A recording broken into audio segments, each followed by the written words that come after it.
कैसे हालात चल रहे हैं? मुल्की हालात की तो अगर बात करें तो हम सबके सामने है, कोई बेहतरी की उम्मीद आपको नजर आती है? नहीं है नाउमीद इकबाल अपनी किश्ते वीरां से, वाह, ज़रा नम हो तो ये मिट्टी बहुत ज़रखेज़ है साकी। वाह वाह वाह, आपने तो समराइज कर दी सिचुएशन और बड़े अच्छे तरीके से इसको बयान किया। क्या मसरूफियत है आजकल? टेलीविज़न प्रोग्राम्स पे आना, जी। पार्टी की तर्जुमानी करना, जी, पार्टी का जो नैरेटिव है उसको, जो बयानिया है उसको बिल्ड करना, क्योंकि चैलेंजेस, जितना बड़ा चैलेंज होता है तो फिर उतना ही बड़ा फिर उसके लिए तैयारी जो है वो ज़रूरी होती है। अच्छा, आपने चैलेंजेस की बात की, आप जेल भी गए जी और वो जो कॉमन मैन के लिए एक जेल होती है, आप उसमें रहे। जी, कॉमन क्लास, उसको सी कॉमन क्लास कहा क्लास, जाता जी, है। सी क्लास। वो कितना मुश्किल था वहाँ रहना? उसका तो अगर कोई खौफ अगर था भी तो वो निकल गया ना वहाँ एक तजर्बा करके। ओके। वो तो सारा कुछ इन द माइंड होता है मेरे ख्याल में। मैंने महसूस किया कि जो जेल का स्टाफ होता है जी, वो एक्चुअली नेक दिल लोग होते हैं, मेरे कम से कम मेरे यही तजर्बा है। हाँ, उनकी मजबूरी होती है, उनकी मजबूरी होती है क्योंकि उनको उनके सियासी आका ऐसे हुक्म देते हैं। तो खाना जेल में कैसा मिलता था? क्या खाते थे वहाँ पे आप? एक रात इधर कोट लखपत में था जी जी। और 9 रातें मैंने गुजारी थी लैया की। लैया में, बिल्कुल। बाल्टी के अंदर एक खाना लेके आते हैं वो, अच्छा।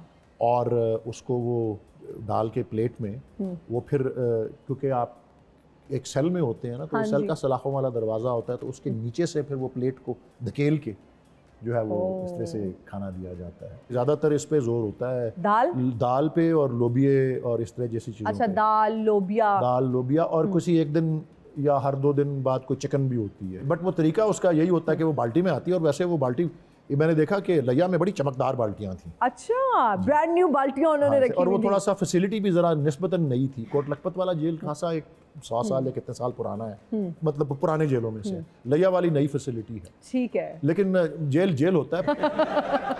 वो लग पता जाता है जब आप एक रात भी जेल में गुजारते हैं। ये सही बात है क्या? जब आप ऐसे कैद तन्हाई में होते हैं और जेल में होते हैं तो मैं तो समझता हूँ बड़ा पुरसुकून होता है वो, क्योंकि आप दुनिया के तमाम सामानों से आज़ाद होते हैं। ज़्यादा मुश्किल होती है आपके फैमिली मेम्बर्स के लिए। अल्लामा इकबाल का एक मशहूर शेर है कि कारवां थक कर फ़ज़ा के पीछो खम में रह गया, महरो माहो मुश्तरी को हम अना समझा था मैं, कि ये चांद सूरज सितारे मेरा ख्याल था मेरे साथ मेरे हम सफ़र रहेंगे, और वो पीछे रह गए। तो मैंने तो यही समझा उसी तरह कि मैं एक और ऑर्बिट में चला गया हूँ। अच्छा वलीद साहब, जो लोग आपको बतौर सियासतदान जानते हैं, जो लोग आपको बतौर कानूनदान जानते हैं, वो शायद ये नहीं जानते कि आपने जवानी में एक्टिंग भी की। कैसे ये ख्याल आया कि आपको एक्टिंग करनी चाहिए? टीवी में किसी से ऐसी मुलाकात हुई या बरसबील तज़किरा जिक्र आया जी कि जी आप जैसे लोगों को भी कोई जोर आजमाई करें, और इस तरह की कोई बात, 1-2 प्लेज में या सीरियल्स में, लॉन्ग प्लेज में हिस्सा लिया। लेकिन मेरा वो एक्चुअली कोई इतना ज़्यादा कामयाब तजर्बा नहीं था। गाने से लगाव है? गाना, मौसीकी, अच्छा गाना सुनना पसंद है? आई एम श्योर आप गुनगुनाते भी होंगे। जी, गुनगुनाने तो प्लीज कुछ गुनगुना दें।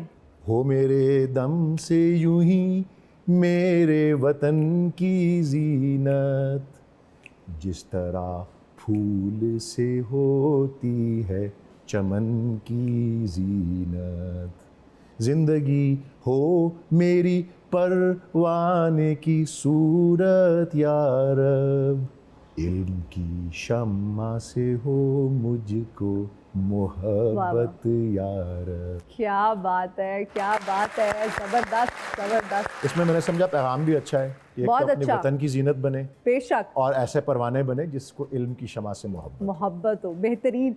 जो सियासतदान है ना, वो एक्टर्स भी बहुत अच्छे होते हैं। Do you agree?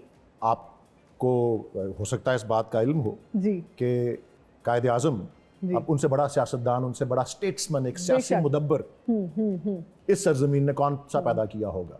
जब वो एक नौजवान के तौर पे इंग्लिस्तान पढ़ने गए तो उनको सबसे पहला शौक जो था वो यही था, शौक, उर्दू वाला लफ्ज़ शौक नहीं, शौक, वो था कि वो एक्टर बने। और उन्होंने जाके ऑडिशन करने की भी तैयारी की हुई थी। लंदन में एक थिएटर है ओल्ड विक, और वहाँ पे रोमियो एंड जूलियट के शेक्सपियर का जो प्ले है उसमें रोमियो के तौर पे वो करना चाह रहे थे, तैयारी कर रहे थे। तो शायद उन्होंने खुद किसी तहरीर में या उनके वालिद को इत्ला मिल गई, तो उस पर उन्होंने वालिद ने उनको बड़ी सरजनिश की।